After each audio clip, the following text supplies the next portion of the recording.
was a psalm. He was singing. He was singing a song of the blues. He was kind of singing the blues. And so, but the great thing is this: we know that, and there's several blues artists that, especially from the early days, who will take these like Leadbelly and a bunch of those guys like that. Johnson, not Eric Johnson, he's a modern day blues player, but Robert Johnson. Robert Johnson, old from New Orleans, an old blues player, guitar side of tune, you can't stand it. Oh, kiss me. Oh, golly, like fingernails on the chalkboard. But he's got these great tunes where he's just wailing the blues. But then the cool thing is he turns it toward the end. He's just pulling his heart out, and he turns it toward the end. He says, "But you know what? The sun's coming out. The sun's coming out tomorrow." Oh, and he just starts going on. And that's what's great about these songs. David and these people realize that regardless of how dark the storm is, regardless of how miserable your life seems right now, God's there. And Robert Johnson may not have been singing about God. He was just singing about there's better times coming. But we know David and his crew were singing about there's better times coming. And we know those better times. And so we're going to just be breaking into these things. And today we're sort of continuing our discussion of Psalm 1 with Psalm 2 because actually they go together.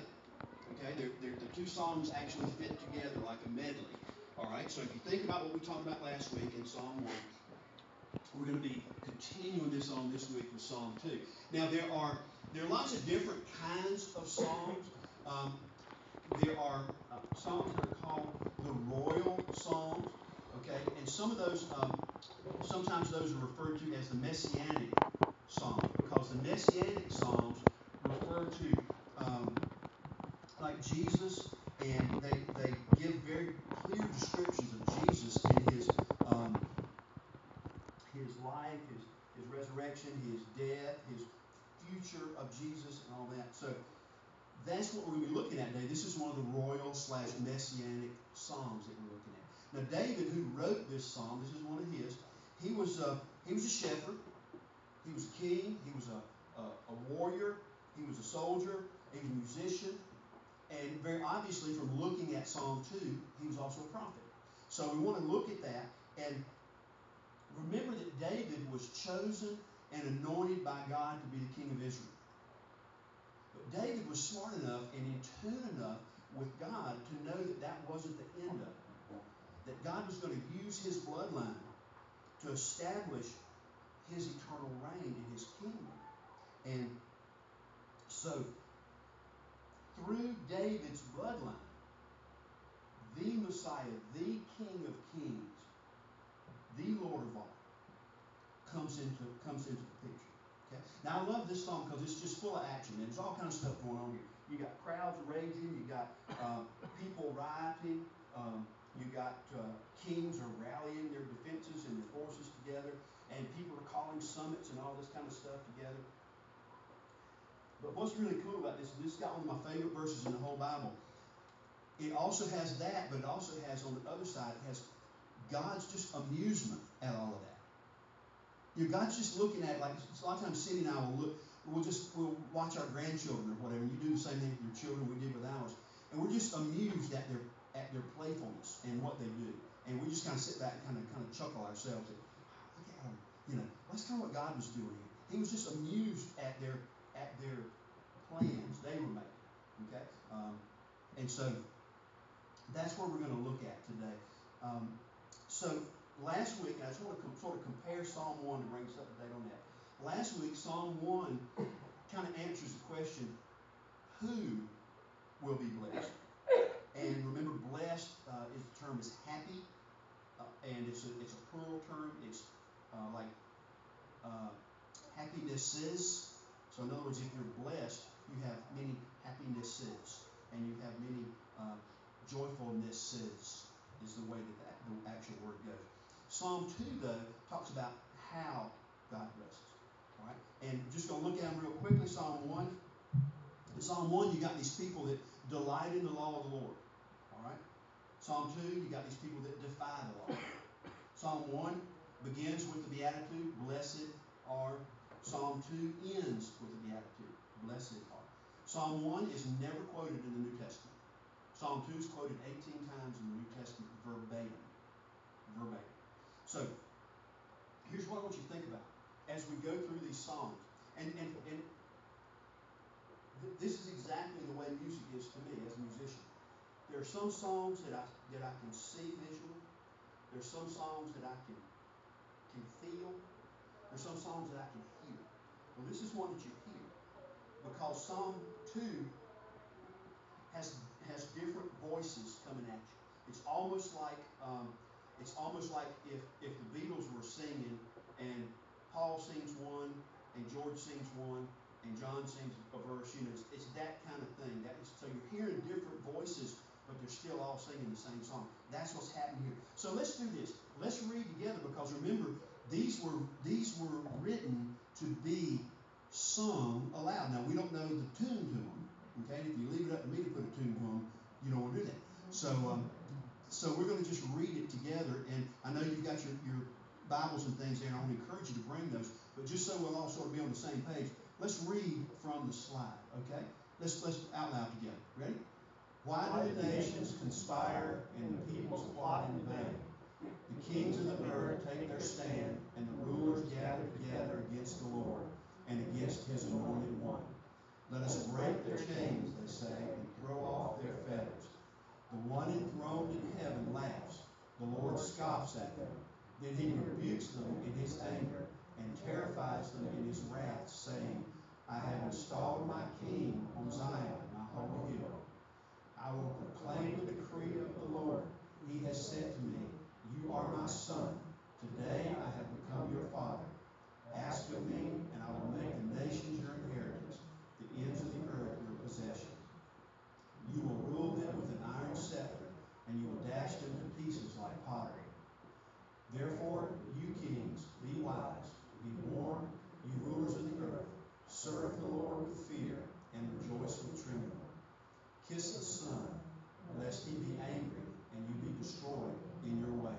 For his wrath can flare up in a moment. Blessed are all who take refuge in him. Let's read that last sentence together. Blessed are all who take refuge in him.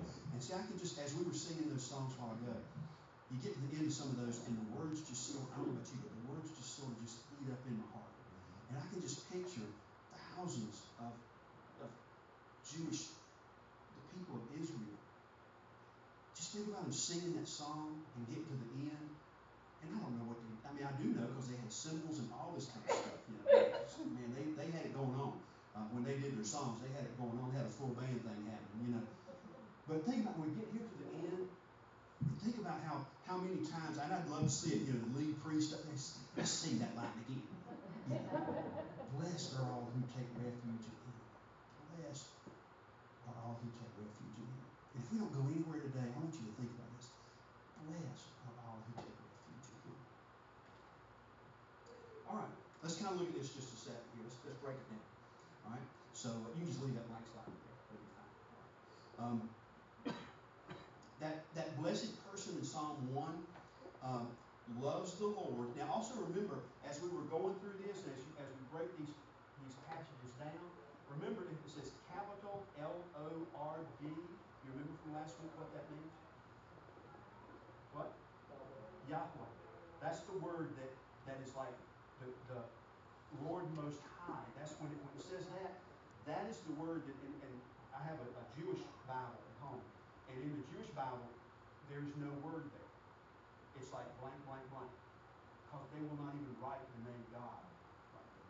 So that is the utmost, the highest form of God's name right there. Is that? So when you see that capital L-O-R-D, just remember that that's the holy word that they're talking about. So, and that Psalm 1, as I said, that person loves the Lord, and remember it says delights in everything he says and does, and meditates on his word day and night. But here we've got somebody totally different there. Here we've got people who hate the rule of God, and they despise his anointed king, i.e. David at that time. But as we talk about, this is a prophetic, messianic psalm, so they do the same thing with Jesus. And listen, they can think of nothing better than to get away from him. Put that next slide. Let's look at this first. Why do the nations conspire and the people plot in vain?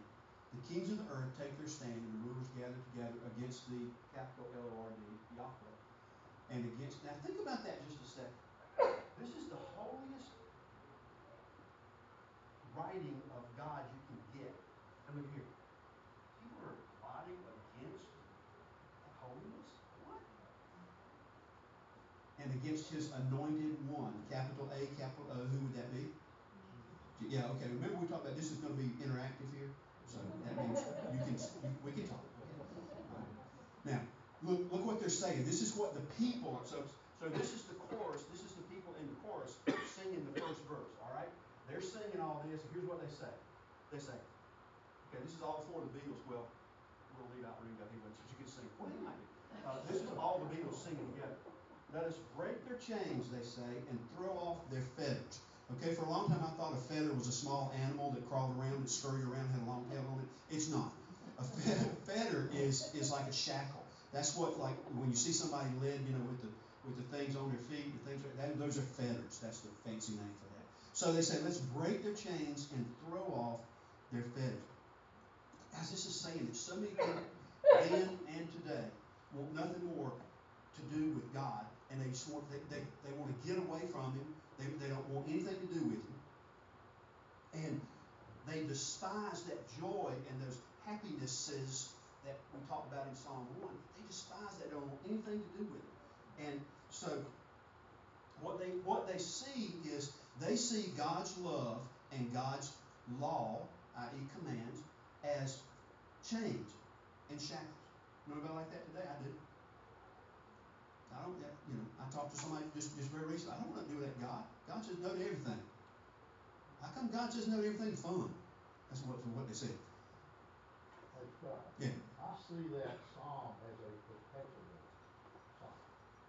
It's still going. Yeah. And it will go until the very end of time. You're exactly right. When every knee shall bow and every tongue shall confess. Did you read my notes? I'm sorry, I just didn't hold it down. Okay, all right. We have invitation. Daryl's done. Great too, Daryl. That's exactly right, Daryl. And that's exactly what we're going to be talking about today. This is not just for David. This is continual, and it will go on like that. There's always going to be people who do this. Always.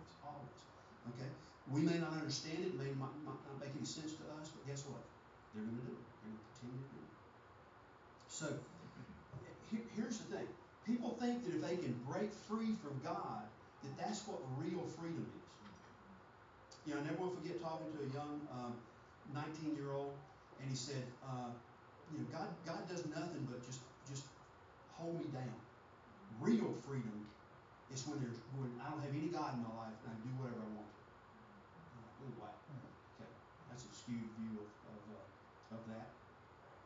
But think about this. Talking about musicians, Bob Dylan, can't stand the way he sings, but I love his songs. But he's got this great song in what the music critics call his religious period, where he sort of professed to be a believing Christian, and he wrote some tunes. And one of his tunes that I really like a lot is called "You Got to Serve Somebody." Okay, and it's very theologically correct. It says, "Look, you gonna serve somebody." Bob Dylan said, It's like probably the person outside of Jesus and my dad that has had the most powerful spiritual impact on me was Bill Russell, the coach of the Boston Celtics. And you know me, I'm not a basketball player by any means, but I remember I was at Furman, and of course at Furman at that time we had to go to chapel services every week, and Bill Russell was speaking at one of the chapel services, and I never forget it. His hands were like this big, and we had I was a stage manager, so I had the podium raised up, and it was like to my chin. You know what I'm talking about, Coach. It was up to my chin. Well, it was just the Bill Russell belt buckle. And I'm looking up at him like this, and I never forget him reaching out his hand, and his hand like went all the way up my arm. How are you, Mr. Russell? But he was doing this great thing. I was sitting up in the sound booth, and I was kind of had my hand like this, looking out the little window in the sound booth, and he was just in the middle of his speech. And he said, listen to me. And he pointed his finger up like that, and it scared me. I thought something had happened to the sound system or something. And I was like listening. I was looking right out the little windows about this big. I was looking. I thought, oh God, I'm going to get fired. And he said, listen to me. And that big old finger was like, you know, the 3D movies now. That's the way it looked. It's coming right at me. He said, sooner or later, you will be committed to something. And it's what you commit yourself to that makes you a man or a woman. He said, don't ever call me a basketball man. I'm a man that plays basketball. And right then, it's just like what Bob Dylan said. Bill Russell said, you're going to be committed to somebody or something. Which is it going to be? And right at that point, I heard in my mind Scripture say, if you're not for me, you're against me. In that moment, right up in that little sound booth at Furman University, it's when I totally surrendered my life to Christ. Because I remembered, I walked the aisle, did all that stuff, like you're supposed to do. But that's when I realized, I'm not serving him. I'm serving whatever comes along. So that's exactly the way it is. And this is so clear. We're going to serve somebody. It might be our kids, our wives, our jobs, our education, our whoever it is, our selfish desires. But you're going to serve somebody. So, just here's a question for you: who or what are you tempted to serve? And trust me, I mean, even the best intentions, we still get swayed to serve something one way or the other. So who or what are you tempted to serve? We've got this little, we talk about freedom, and people think that, okay, if I can just break out of these chains God put on me, then I'm going to be free. Well, we got this little fish pond out in the farm, and there's 12 or 15 little fish in it, some of them about yay big, like this, okay? Well, think about this with me just a second. That fish pond is maybe 6 feet long by 4 feet wide, something like that, all right? Well, if we looked at that, and if those fish were saying, oh man, freedom would just be being able to get out there and run around that pasture with the horses. That would be freedom. So if you took one of those fish out and threw him out in the pasture, what's going to happen? Say it. He's going to die. The boundaries that are created for the fish are the very thing that sustains the fish and keeps it alive. How many times do we think, oh, if I can just get out of this pond I'm in and get out there with the horses? Little knowing that if we get with the horses, the very thing that God created to sustain us is the very thing that we're not going to have anymore, so we're going to have to die. Does that make sense? I'll never look at that fish pond again the same after studying this. So there's what we want to take away from this right here is there's one true route to freedom. It's not breaking free from the chains. Okay? It's totally surrendering and totally submitting ourselves to God. That's when we're really free. And just over the past 4 or 5 years, I have really begun to discover that freedom. God sets us free. Now listen, to be the person He created us to be. Everything wants us to be somebody else. God sets us free to be who He created. And guys, that's total freedom. That is total freedom. You don't have to wear those masks. And that's one thing. We're going to have us a box out there. If anybody comes in with masks on, we're going to have to put it right to that box. But we ain't going to bring no masks in this place. All right? We just want to be real. Now, these verses right here were actually quoted verbatim in Acts when right after the Christians had met together, they were praying, and it's in Acts 4, and I'll just read to you, there's not a slide, but I just thought it was interesting that they knew what was going on. Right after Jesus had been crucified, listen, this is the people in Acts praying, the Christians in Acts. You spoke by the Holy Spirit through the mouth of your servant, our father David, quote, why do the nations rage and the peoples plot in vain? The kings of the earth take their stand, and the rulers gather together against the Lord and against His anointed one. And then they go on with their prayer. Indeed, Herod and Pontius Pilate met together with the Gentiles and the people of Israel in this city to conspire against your holy servant Jesus, whom you anointed. They did what your power and will had decided beforehand should happen. These early Christians, most of them were first-hand witnesses to what had just happened to Jesus. So they saw him die. They saw him after he was risen. And they got this, they figured this thing out. They know who the anointed one is. And they had a personal insight into the power of Jesus Christ. And guys, if we're believers, that's what it's like for us. Don't we have a personal insight into that power? We do. We do. People are always going to be raising up against God. People are always going to be blaspheming God. Guess what? We don't have to fear that. Because we know the power of the risen God. Don't we? God has the power to complete those plans. Now, this next section is just something I really like. Go to the next verse there. I kind of think about what makes God laugh. Okay? The one enthroned in heaven laughs. That's God. The Lord scoffs at them. Notice that's a capital L, but not the Lord. That's a different term for God right there. The Lord scoffs at them. Then he rebukes them in his anger and terrifies them in his wrath, saying, I have installed my king on Zion, my holy hill. Now, here's what I want you to understand. God is not laughing at them like they're fools. He's not laughing at them like, you stupid idiots. He's not saying that. He's laughing at them like a daddy would who maybe their 3-year-old daughter or son says, I can beat you in arm wrestling. The daddy knows the limited power of that child.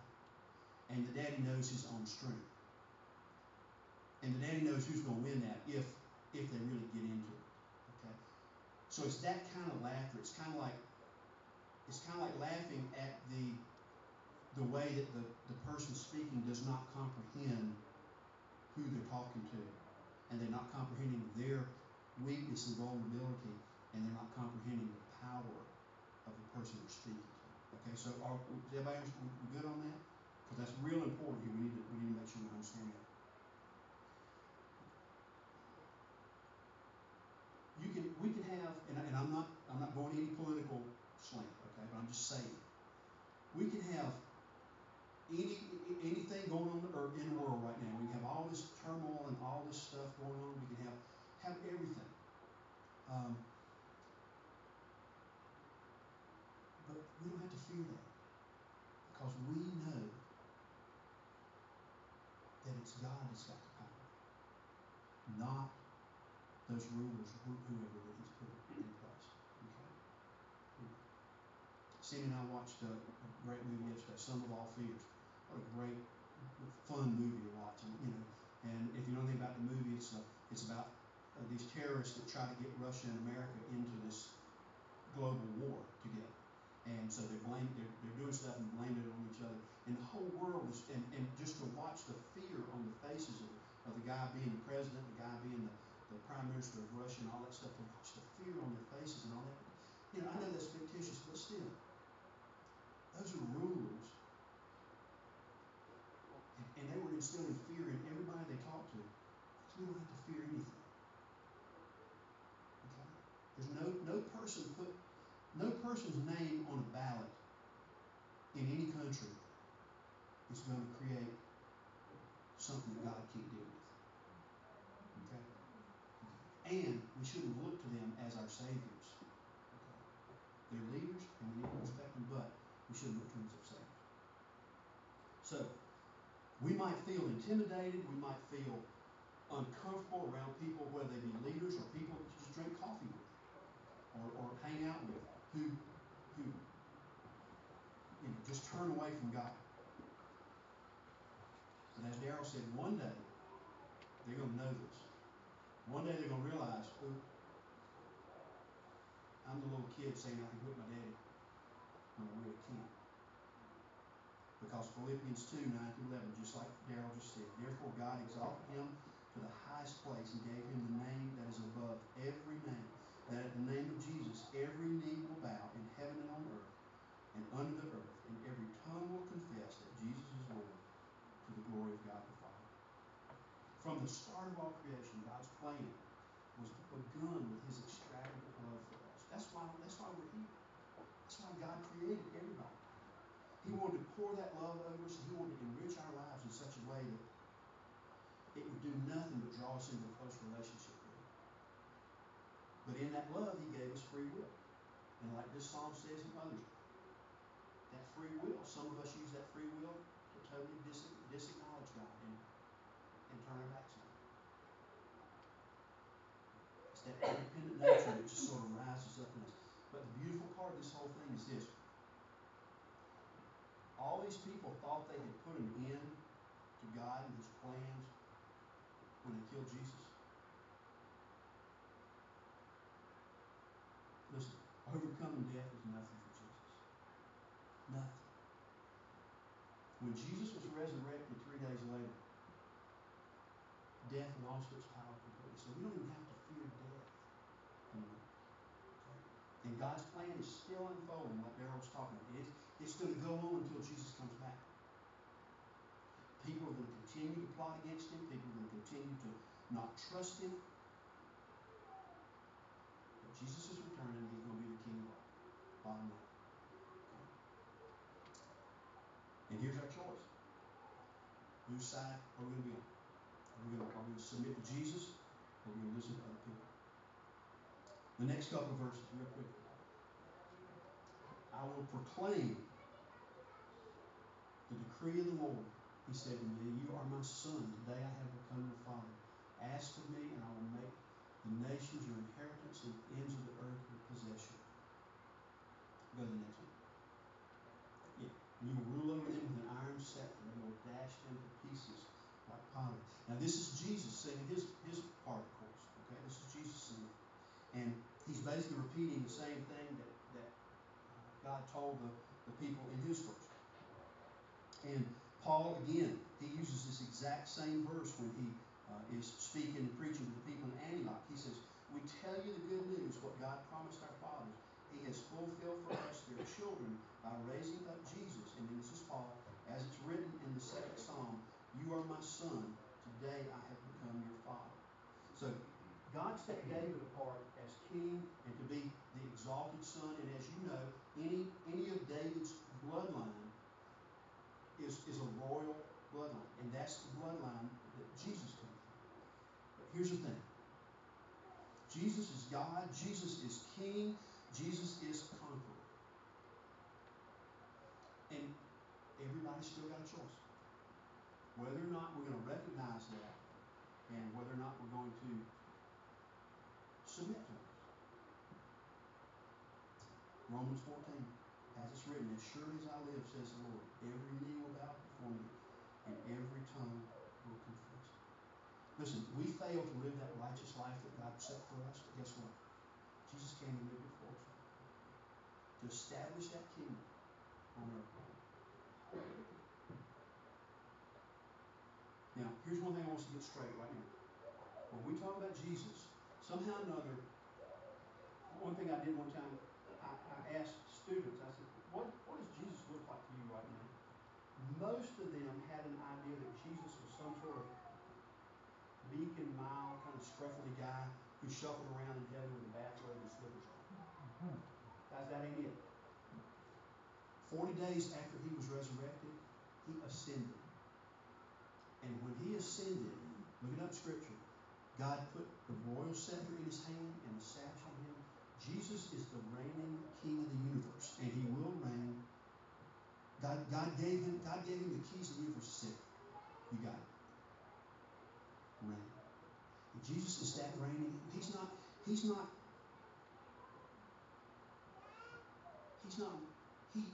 ruling in kindness and in love, but He also has the authority to judge and destroy. You've got to remember that. You've got to keep that balance there. Okay?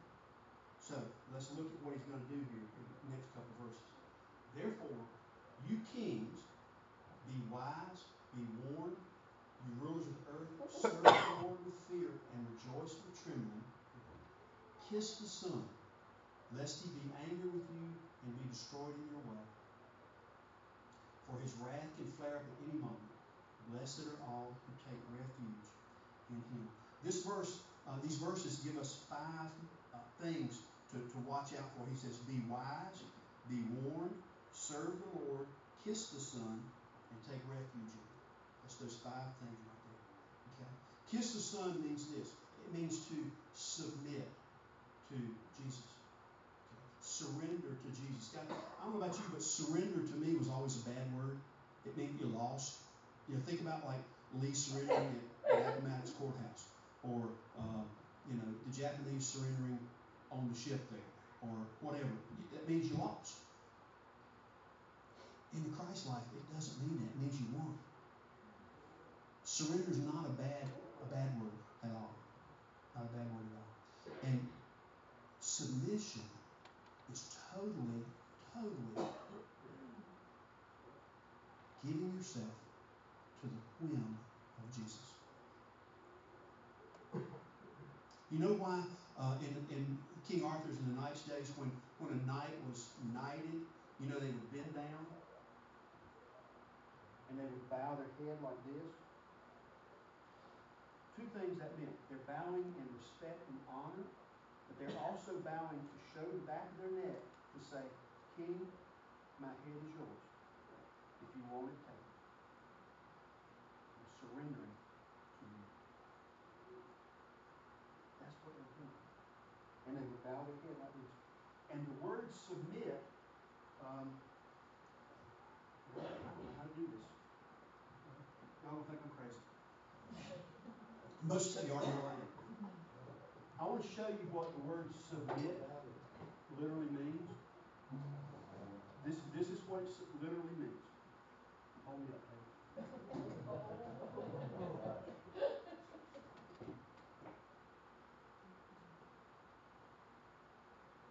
When you use the word submit, that's literally what that means. Is that you are laying flat on the ground in front of whoever you're submitting to. And you're not doing this. You're not going, God, I submit to you, but God, I submit to you, but tomorrow, God, I submit to you, but no. That's not what you're doing. You're saying, God, I submit to you. Your forehead touches the ground. That is the vision. That is literally what the word submit means. Is that you are laying flat on the ground in front of whoever you submit to, with your forehead touching the ground, not looking up, in total submission. Is that the most holy form of prayer? Yeah, Scripture says that too, yeah. A lot of people pray. We talked about Billy Graham praying flat out in his office.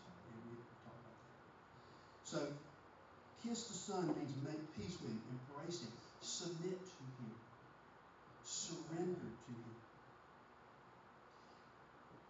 And then look what it says. Blessed are all who take refuge in Him. Guess what? Look back at the first part of the song. People making all their plans and all this stuff, breaking free from all the chains, all that whole thing. But look, they and we deserve to be smashed. But they and we are offered mercy and refuge in Him. Instead of blessing. God's loving, but He doesn't take lightly the people who spit on His Son, so to speak. Who paid that price. If we want to avoid the wrath of God, then we take refuge in Him. We trust Him. We surrender. Jesus is the chosen Son and chosen King, and He has a rightful place to king in our lives if we'll surrender.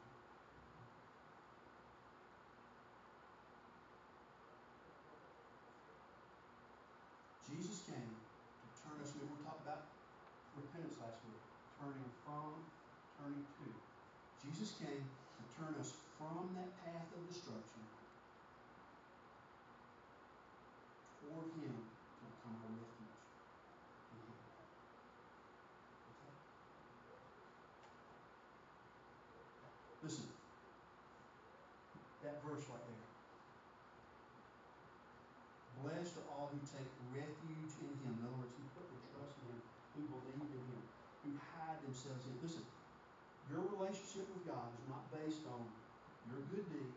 It's not based on how much money you give. It's not based on if you're killing a goat at the right time, at the right place, in front of these people or not. If you're doing charitable acts, it's not based on how much you give from Salvation Army or Ron King and Feed the Children or Feed the Christian, anything like that. Nothing like that. It's not based on your belonging to a particular denomination or anything. It's not based on anything that you can produce or you can achieve on your own or you can earn. Your relationship with God, this refuge with Him, is based totally on whether you believe. Whether you believe and you take your refuge in Him. That means whether you believe that Jesus is that Son that David was speaking of. He is the anointed one. He came for you to live the life you couldn't live. And that He died for you, He rose again for you, He reigns right now in power. It's based on that God's Son came in the flesh. I love it. Charles Stanley says this. I think I got the next. Get that Charles Stanley stuff. Yeah. Behavior is the substance of religion. Belief is the substance of relationship. Guys, what you got? Did you come here this morning with religion? I hope not.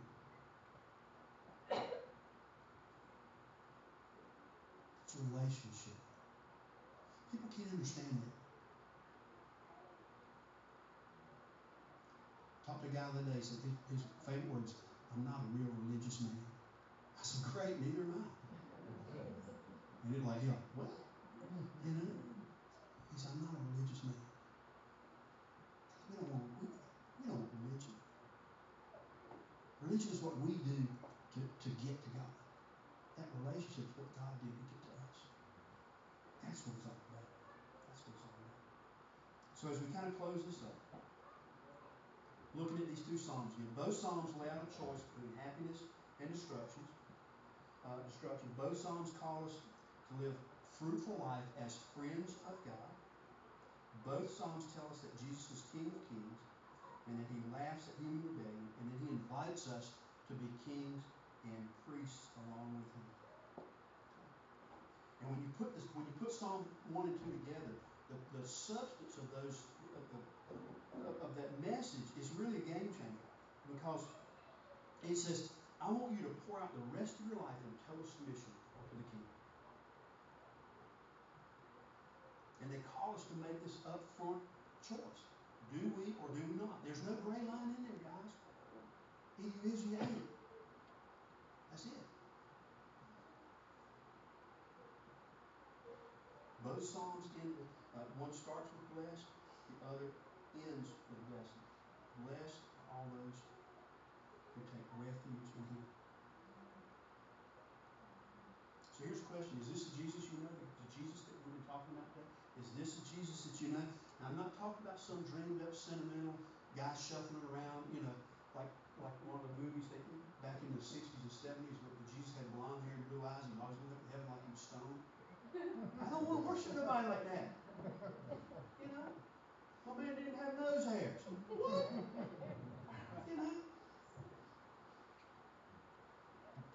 Not some made up Jesus that, here's the thing. Guess what? When we make up Jesus, that's so we can control Him. Not some made up Jesus that we can control or redefine or reshape Him every time we need something different. But that real Jesus, the Jesus who's the reigning King of the universe, who reigns in absolute power, who has the right to step on us if He wants to, but He loves us and offers us refuge and blessing and mercy and forgiveness. So my question is today, have you submitted to Jesus? I mean, really. As a 20-year-old college student, that's when I submitted to Jesus.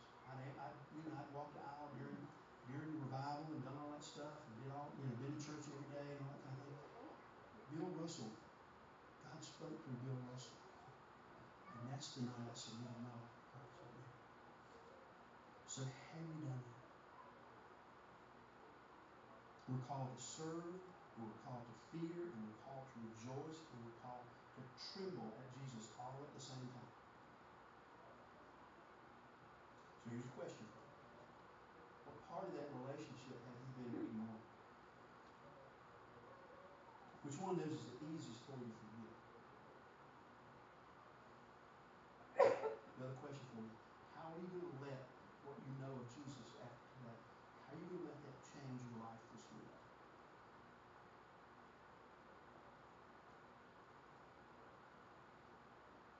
And my prayer is that if you don't know Jesus as Lord, maybe you've been to church all your life, you've never just submitted. I'd offer you to do that.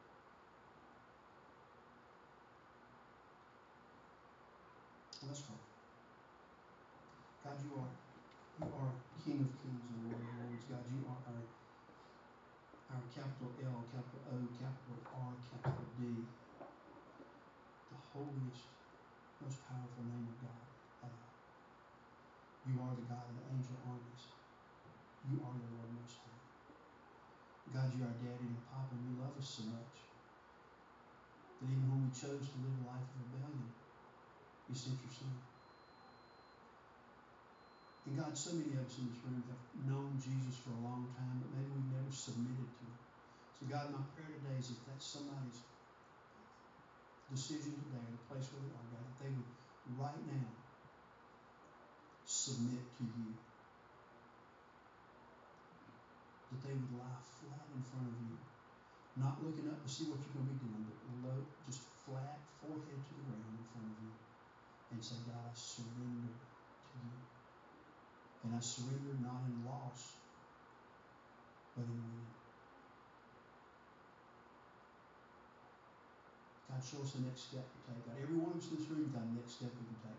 Some folks are going to walk out and never come back and say, that just wasn't for me. Some folks are going to say, hey, God spoke in some ways that I don't really understand,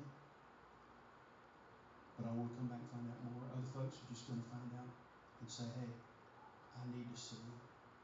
So God, whatever the next step is in the lives of people in this room, God, pray you give them the courage to take it. In Christ's name I pray, in the power of the Holy Spirit. Amen.